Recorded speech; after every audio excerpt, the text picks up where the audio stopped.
Today's lecture focuses on the fundamental principle of international law, the prohibition on the use of force. This principle, enshrined in the United Nations Charter, aims to prevent war and promote peaceful resolution of conflicts. However, international law also recognizes certain exceptions to this prohibition, which we will explore in detail. The bedrock principle, Article 2.4 of the UN Charter.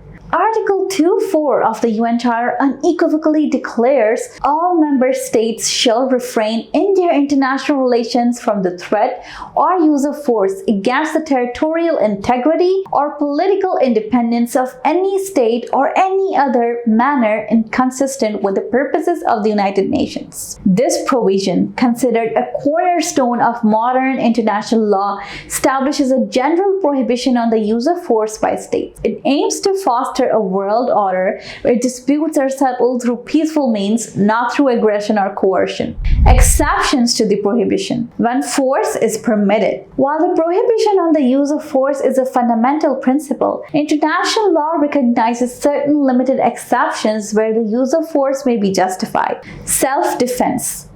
Article 51 of the UN Charter explicitly recognizes the inherent right of individual or collective self-defense if an armed attack occurs against a member of the United Nations. This right is subject to certain conditions, including necessity, proportionality, and immediacy. The use of force in self-defense must be necessary to repel the attack, proportionate to the threat, and undertaken while the attack is ongoing or imminent. Authorization by the UN Security Council. Under Chapter 7 of the UN Charter, the Security Council has the authority to authorize the use of force to maintain or restore international peace and security. This can involve measures ranging from economic sanctions to military intervention, depending on the nature and severity of the threat. Consent. A state may consent to the use of force by another state on its territory, such as for peacekeeping operations or to combat a common threat. Other customary exceptions.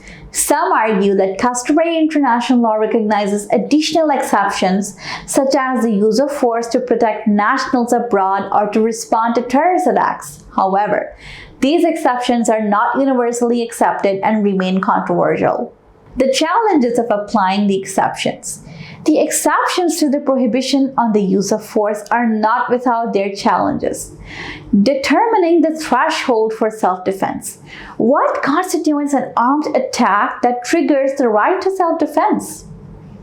Defining humanitarian intervention. What level of atrocities justifies intervention and who has the authority to intervene? Ensuring proportionality and necessity. How can states ensure that their use of force is proportionate to the threat and necessary to achieve its objectives?